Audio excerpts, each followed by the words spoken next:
Well, hello, Built-A-Loaders, and welcome back to the channel, friends. It is Expanse Day, and today we're watching Season 2, Episode 8, Pyre. It's Expanse. Let's get into it. If you could do me a favor, hit that like button, smash that subscribe, ring that bell for notifications, and you'll be alerted anytime we go live with the Expanse on YouTube. And of course, if you'd like anything early or in its full length and original format, you can join us over on Patreon. Don't like Patreon? Join us here on YouTube and you get everything about a day early, plus all the bonus episodes like case studies and things like that for the Expanse. But my friends, all that is then and this is now, and it's the Expanse. And if you haven't noticed, I'm excited. Let's get in to see the next episode of Season 2, Episode 8, Pyre. Prepare to engage maximum warp reaction. And away we go.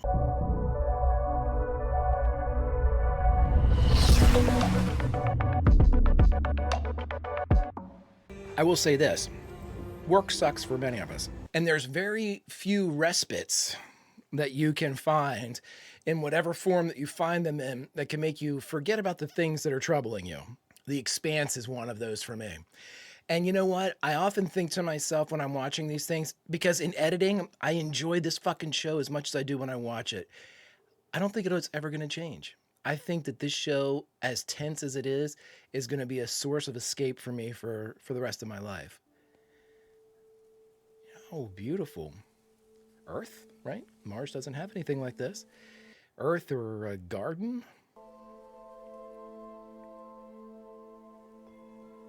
Nice pepper. Okay, this is a station. That is Jupiter, so that makes this Ganymede? Are we having a flashback? Oh God, don't let anything happen to that little girl.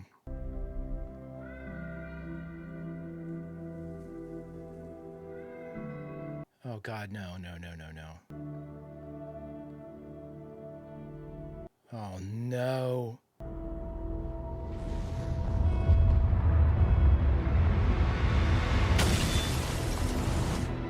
Dear God.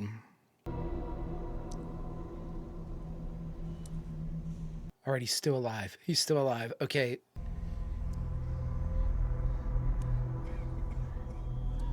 That means the dome must have held. No, where... Was that a dream? What the fuck do you have, dude? That's a glowing cylinder? Refugee ship, okay.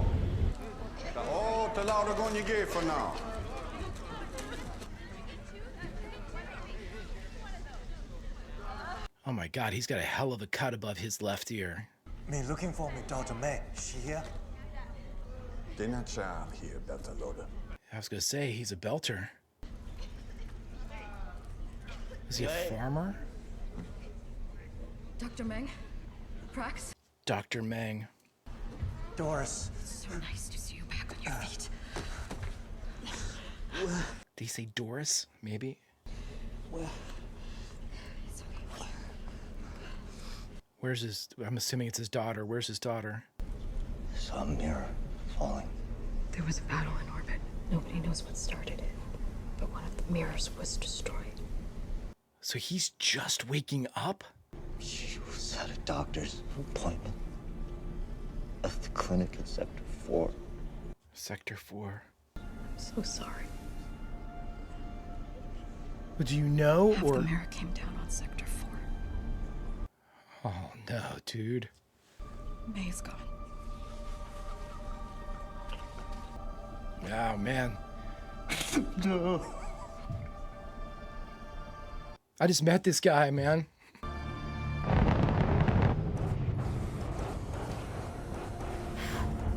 This show, man. Oh, look at these two guys. Yeah, there you little shit. Oh, Diogo, you got some splaining to do, buddy.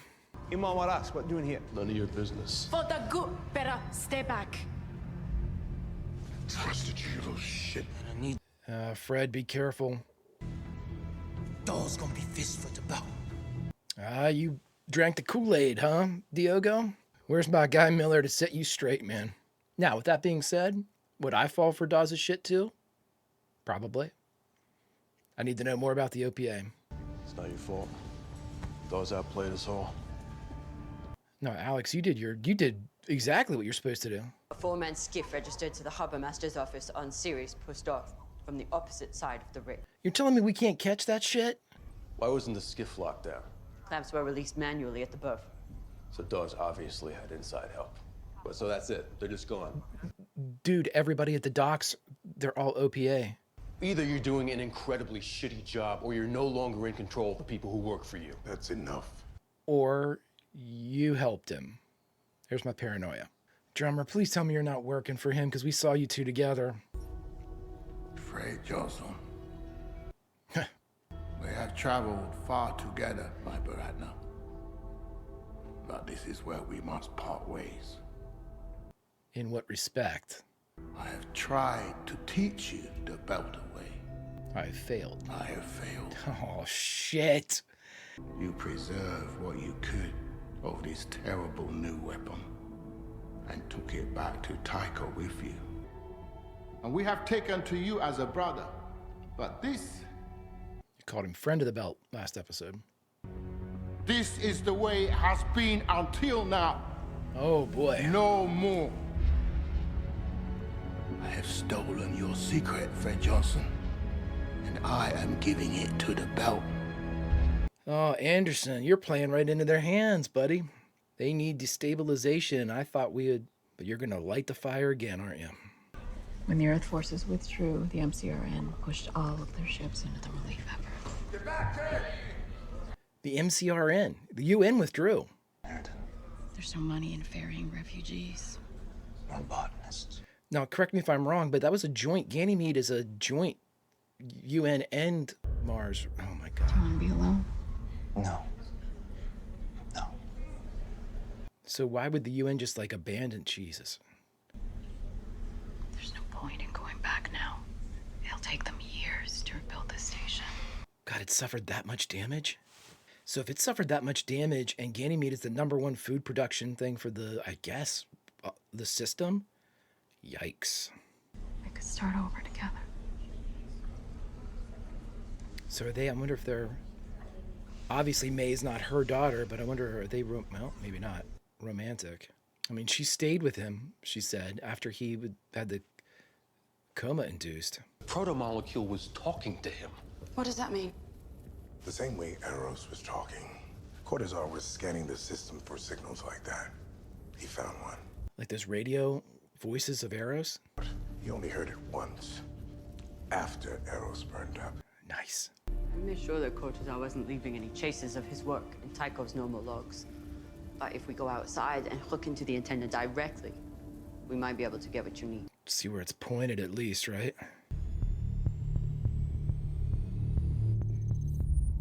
Okay, that's the sample. It's still there, right? Has it moved? Standby, torpedoes active, not moving. It's triangulating.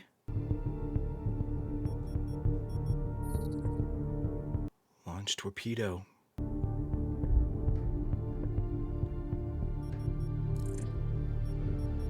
Nice job, Naomi. Hey, What? Yeah, dude. Why didn't you? I knew how you'd feel. I didn't want to argue about it.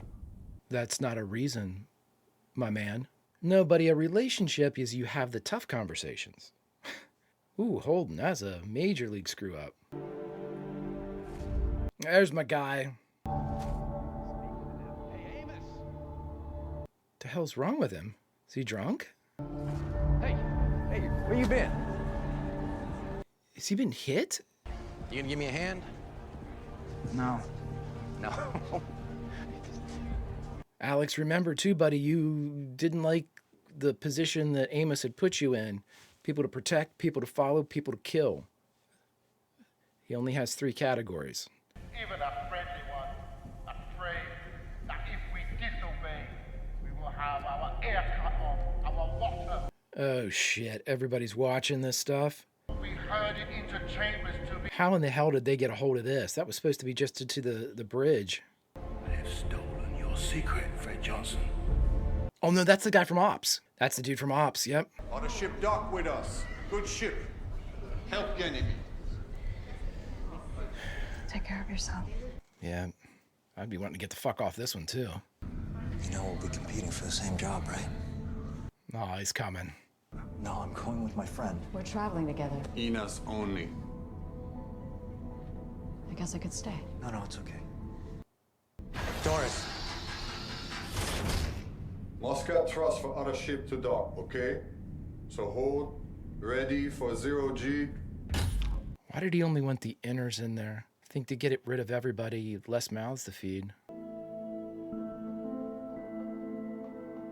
I don't trust this.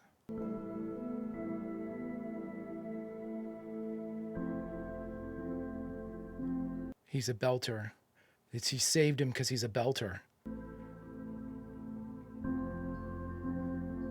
Now I'm reading too much into this shit. I'm getting too fucking spun up.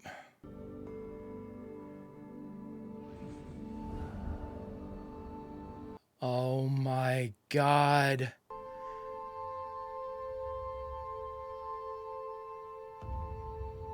Oh my God. Oh my God.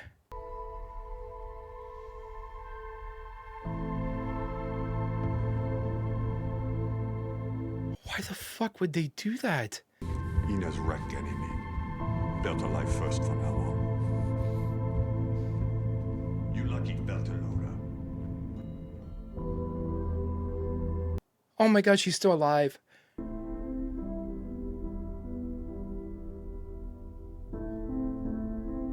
Oh my God, that's horrific. All right. All you out there, Octavia Watch and all that shit that I'm going to tell you this. I trust nothing in the show from now on. Prepare for maximum paranoia, everybody. If this is what you used to do for a living, then you must have led a boring life. Unfortunately not. Unfortunately, no. I cannot believe they did that. I cannot fucking believe they did that. You don't seem eager for the answer. Does it make you happy to know there's more of that stuff out there? If it is, it is. It's better to know. Everybody's very casual about this shit now. It does. It's always had a unique way of seeing the world. Drummer, you're upset with Diogo because you used to be Diogo. I was with Dawes when he found Fred in a bar on Ceres. She saw through Dawes' bullshit.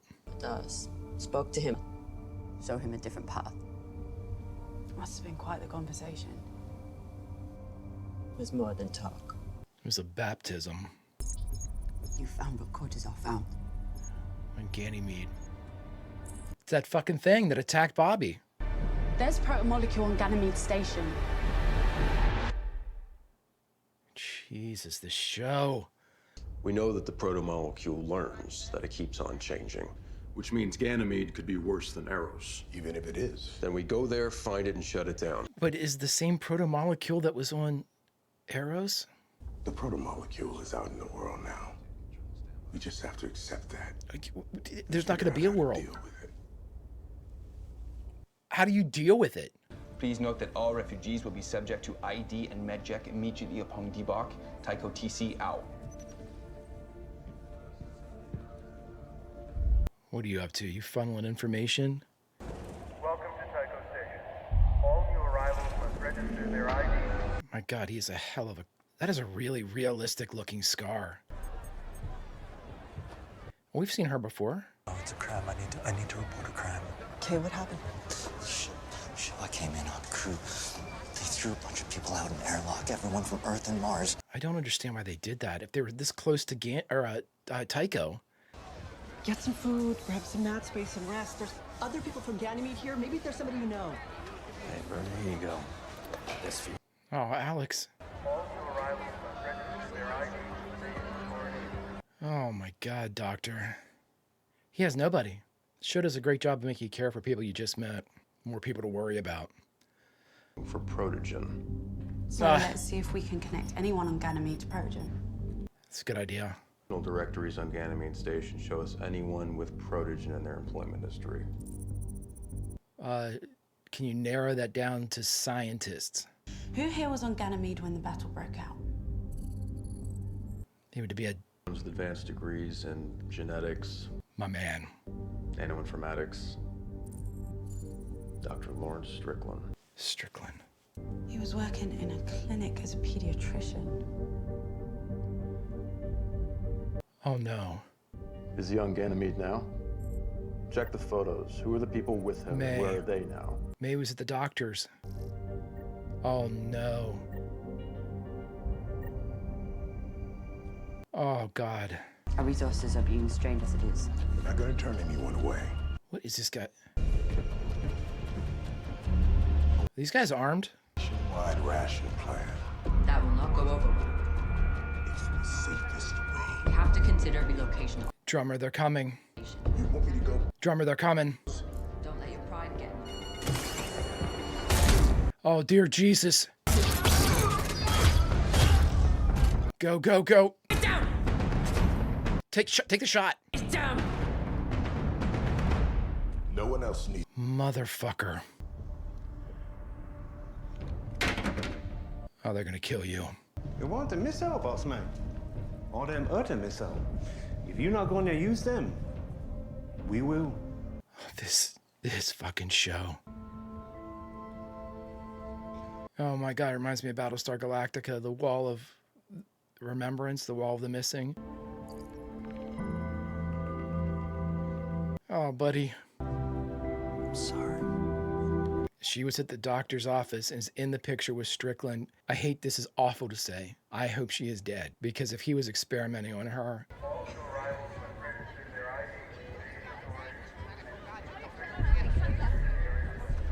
What are you? Settle down. Settle down. You're gonna get hurt. Okay. Holden, what are you doing? This poor man. What do you know about Dr. Lawrence Strickland? He's my daughter's pediatrician. Oh no. Oh no, oh no, oh no. Helps me with my research sometimes. He's a very gifted geneticist. He's just reaching for... Oh God. Don't just open anything. It's just a soybean. I'm a botanist. We put our lives on the line for you. And you keep throwing away everything we get. We waste our blood, but now. Give us the codes. What? Stop! Stop! Are you next? People have died for me before. Yeah, this isn't gonna work with Fred. You can launch the missiles too, me Painter, huh? I don't... She's not working with Dawes. I work for Fred.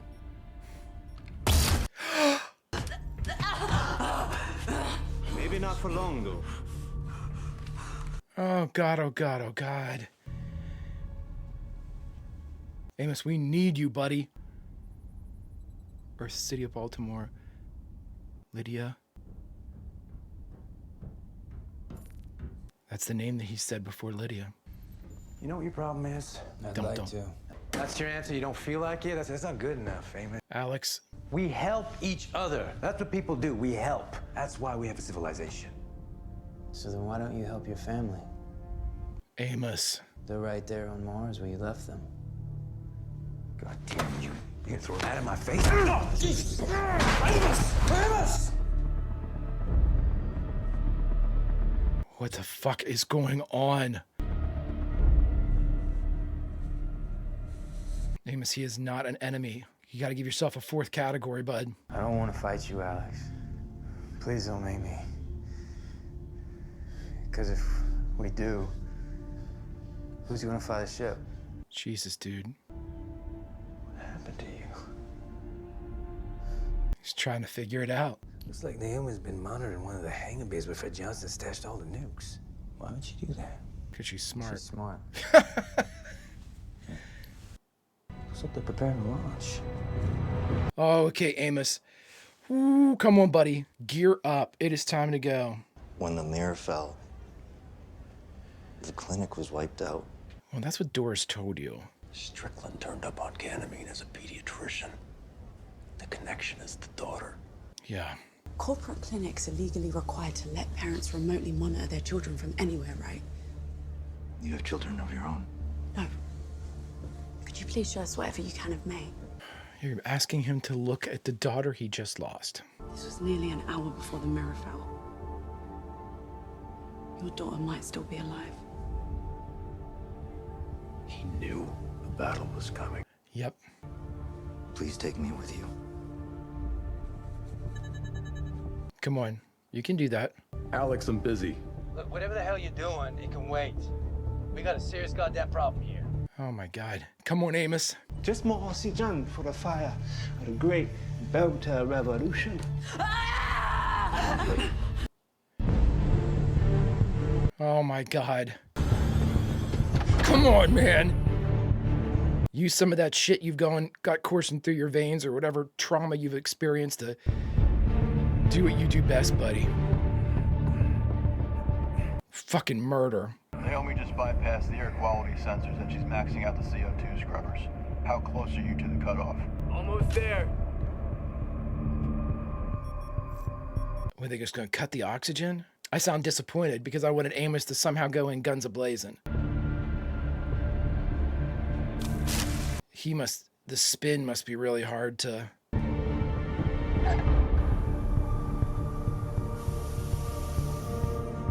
And that's that. I mean, is this just going to knock them out? Because if they figure out something's wrong, he could just start shooting.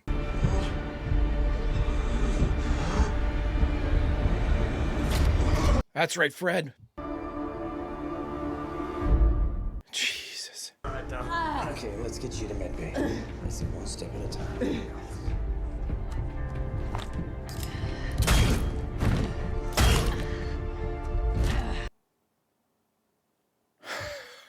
Wow. Use this if you need something or you want to leave the cabin. So you're locking me in? Yeah. Is this how you treat all your guests? You're not a guest. You're a guide. Hmm. Naomi said that you're coming with us to find your little girl. It's a good reason. Jesus. Wow.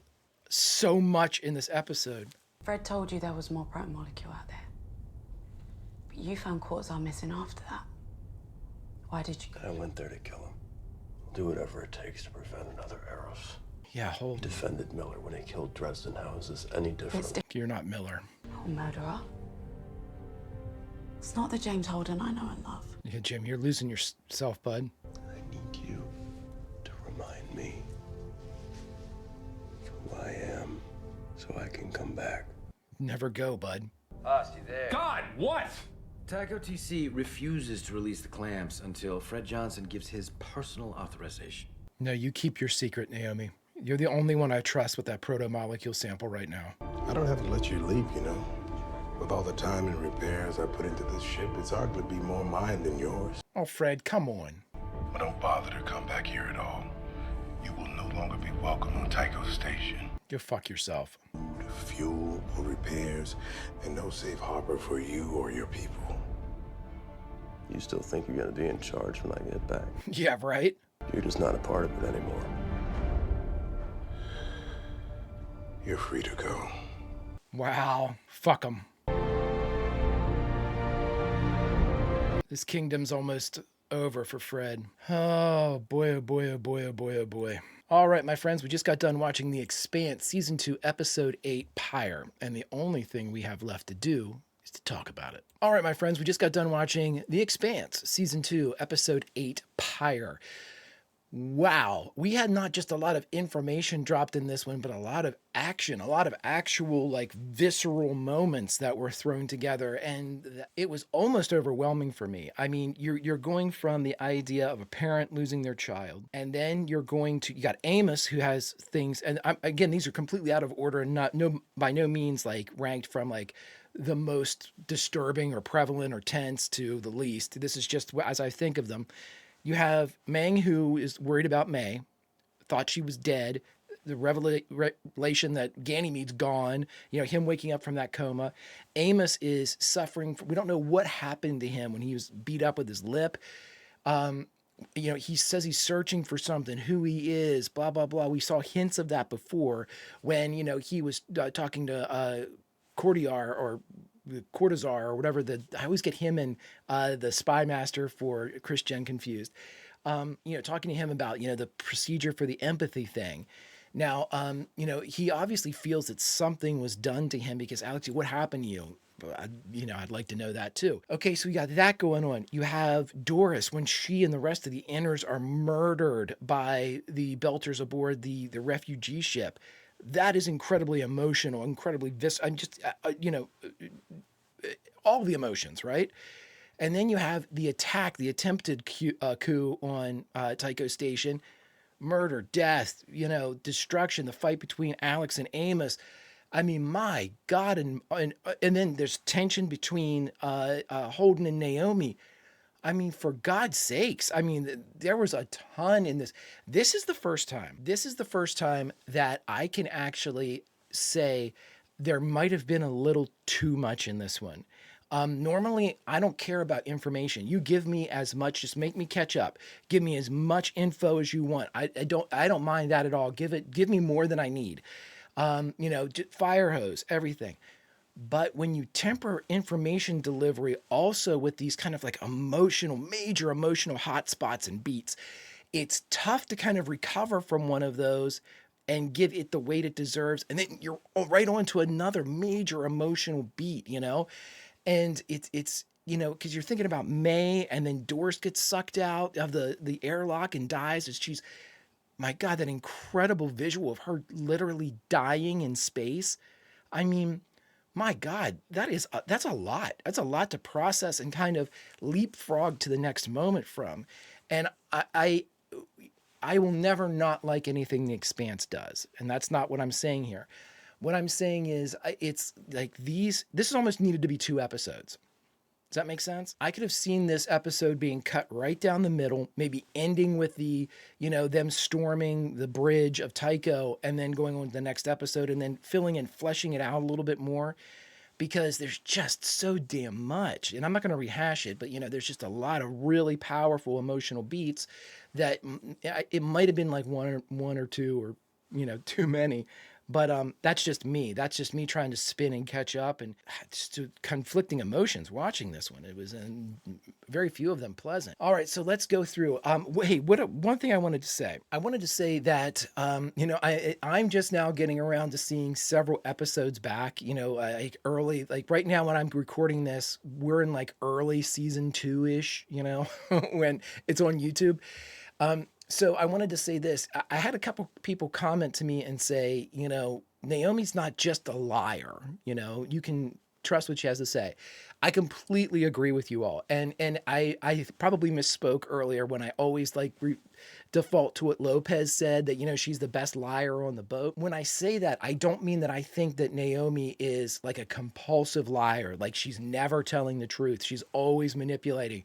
That's not it at all.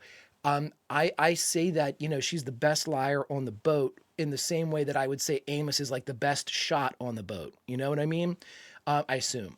But, it's not like he's constantly shooting people and proving he's the best shot, just the same way. I do not think that Naomi is always lying by any stretch of the imagination. In fact, I believe that Naomi is one of the more forthright, especially with the people on the boat, forthright of our people on the Rossi, because when she's comfortable, she shares information willingly. I mean, we saw that today, where it was Holden who had kept stuff from her. And so, yes, did she lie and say that the sample was sent into the sun, or let Holden believe that the sample was sent into the sun? Yes, she did. But again, I'm glad that she did that, because for the same reason that I think it was Fred who said something earlier after the missiles were kind of collected, that's a bargaining chip for them, and it might help them. That's that sample for the Rossi. Same exact thing. If push comes to shove and the big dogs and the galactic gods of Olympus decide the Rossi needs to go, then you've got something that they will have to take pause and listen to you instead of just wiping you off the face of the universe. So I'm very glad that she did lie about that. So again, just to kind of definitively say, I do not think Naomi is a compulsive liar. I believe that she wields deception the way that somebody else would wield a sword or wield a weapon, or Alex can pilot the craft, or pilot the Rossi. That's just her expertise. she's got many, but she is really good at deception. And so she employs that when she needs it. With everybody else going on here, you know, I think that they're playing Holden's character really, really well. It's kind of like he's adrift. Ever since he had to kill those doctors at the end, well, not the end, but the in Home or Godspeed, whichever one he was killed in, I forget where it went. I think of those as the same episode, Godspeed and Home. When he had to kill them outside of Arrow Station, you know, there was a huge, you know, crisis of conscience there. And I think that we're still seeing the after effects of that. And I'm not sure they're after effects. We might be in the middle of that for him, where Holden is trying, I mean, going off to just like Naomi said, you're not a murderer, you know? And what I didn't like is he said to Naomi, you know, well, I need you to guide me back, to make me remember who I was, or bring me back to the person that I am, or, you know, Bob. That's not Naomi's job, buddy. You know, as much as I would like to say, yes, you know, Naomi can bring you back, presumably, that's not her job. Her job is not to make sure that you stay true to yourself. You know, she has to guide you with what she just did. This is not you. Stop. Don't say, well, you know, I just need you to pull me back. Now, again, he could have meant, oh, I was gone, but this conversation right now in front of us is what's pulling me back. But I didn't really catch that beat. I caught more of the, you know, well, when I get lost again, or once this is over, I'm going to need you to kind of reel me back in. That's not how any of that works. And again, buddy, you're asking a lot from a relationship between you and Naomi that is in its infancy. I'm not saying it's not strong. I'm just saying it's young. And you're not being forthcoming with her, you know. Well, I didn't want to argue about the additional proto-molecule out there. I didn't want to argue about it. What? Bud, the hard conversations are what make relationships strong. That's what tempers them in fire. That's what, you know, you need those. You need to know where you both stand. You need to know that there is nothing between the two of you that could potentially, you know, make a wedge that could break the two of you apart. That utter free exchange of information is what is necessary. And I know it's hypocritical for me to say that because I just mentioned Naomi has a hidden spore nuke that she lied to Holden and said that she sent into the sun. I get it. But again, when she said, Holden, that's not you. Lying about the sample, that is Naomi. And again, it's not her being deceptive. Yes, it is, but it's not her being deceptive for the sake of lying or personal gain. She's thinking of the bigger picture here, and it's something that she knows is right and has to act on it. And I'm being hypocritical, yes, because I'm applying a different set of standards to Holden than I am to Naomi. But if you're saying who is remaining true to themselves in this relationship, Naomi is the Naomi that we met and knew and fell in love with on Arrow Station when Miller and Holden were escaping. Give them 3 hours. That's the Naomi I fell in love with, and she is static and has not changed, gotten stronger. Holden is changing, and so that's why I apply the different set of standards here. We need to make sure that if you're staying true to yourself, you don't need to be reeled back in by somebody else. You need to make those course corrections yourself when the person that you say you love is telling you, dude, fucking stop this shit. You know, don't go there so I don't bring you back. That's not, I'm telling you just not to go, you know? So again, really cool dynamic though. And I like what they're doing with Holden's character because it presents a problem for the character, a great thing for the actor to have to work through. And it's really weird for me, this episode, not 6, not 7, 6 and 7 were supposed to be the new jumping off point. You know, we're after the you know, Julie Andromeda Mal case, and it's the brand new start, sorta. How's the galactic world looking about it? You know, or the system looking? And, you know, for me, this episode seemed like it was the jumping off point for the characters. Now, we had characterization in 6 and 7, but it was more of a what's going on with Mars and Earth and the belt and everything, you know, the military and the politicians and the politics of everything.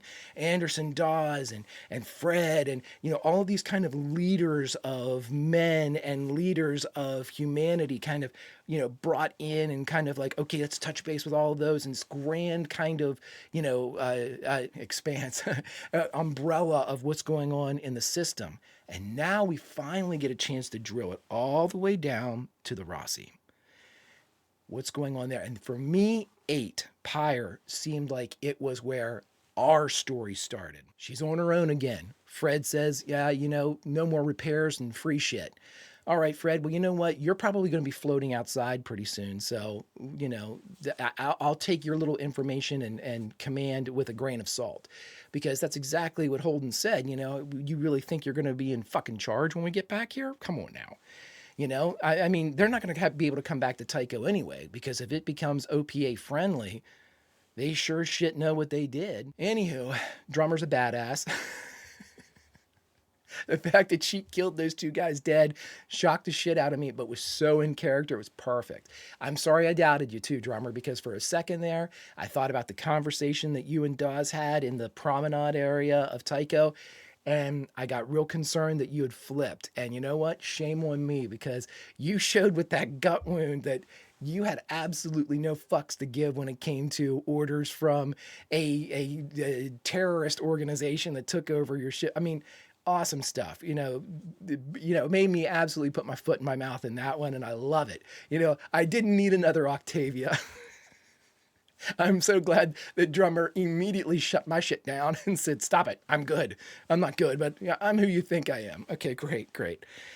The other thing is, with that being said, I am not trusting.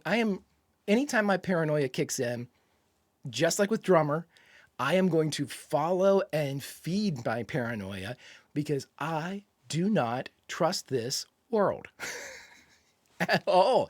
I don't trust it. I don't trust this world. This world will absolutely, when they loaded in the inners into the airlock, essentially, or the cargo bay, or whatever the hell they did on the refugee ship. A couple of those things pinged, stay out, inners only, you're a belter, you stay here. And then floating, and the music is definitely what kind of, when the music hit and it was all this happy moment, floating, touching the glass, I thought, this doesn't seem fucking right. And the way that the shot was angled, we had the door in the background. And I thought, oh my God, they're gonna eject these people into space. I thought it was either that or the door's gonna open and people were gonna storm in and just murder people, something like that. But again, I was paranoid, so I stamped that down. No longer will I do such. So be prepared for maximum paranoia reaction going forward, because especially when it comes to our core characters, I am always going to be defensive about them. Even interpersonal stuff between like Alex and Amos, I am always going to be defensive of them, because if anything, I'm going to end on this. This show taught me very early on, episode 4 to be exact, we will kill anybody at any time for the right reason. Even if that reason sucks, it's the right one. And so while I completely trust these writers to tell the greatest story out there, I also trust my paranoia in that I love these characters, I love this story, and I trust the writers to make everything deadly. And so I feel like Amos without the talent, looking in every corner, doors and corners, everybody, to make sure nothing gets into our crew. And the problem is, I'm not Amos, and something is going to get to our crew. But by God, until that happens, and I get choked up when I think about anything happening to the Rossi crew. When and if that happens, it's not going to be, I'm hoping to God that if there's some type of shed incident in the future, that now that I'm prepped, I can at least maybe even a half second before be ready. And I think that is the absolute, for me, and it's not the definition of it, but for me, that paranoia and protection of these characters and the story that these writers are showing, that's my churn. That's me saying, I'm going to be in the middle of this shit. I am going to freak myself the fuck out when I'm looking around at all of these different angles and these doors and corners. I'm going to love it every step of the way, but my guts are going to be destroyed. And my soul's probably going to be darkened temporarily, but in the long run, I am witnessing one of the greatest stories I've ever seen. Friends, if you could do me a favor, hit that like button, smash that subscribe, ringy-ding-ding that bell for notifications. You'll be alerted next time we go live with any Expanse or Star Trek or any of our sci-fi offerings. And of course, if you'd like any of those offerings early or in their full-length format, well, the link to the Patreon is in the description. Not a fan of Patreon? Join us on YouTube. You get everything about a day early, plus any of my case studies that come out specifically for the Expanse. Those are bonus episodes. But my friends, all that is then and this is now. And now we have to say goodbye from the Expanse. So where do we say goodbye from? Well, I think we say goodbye from where we all belong. And that's aboard the Rossi, because we're part of the crew. We are part of that crew, my friends. And we are now screaming alone without the protection of Tycho Station and Fred Johnson. And you know what? Fuck them. We'll make our own story. Friends, until we meet again, Vulcan roll, and I'll see you.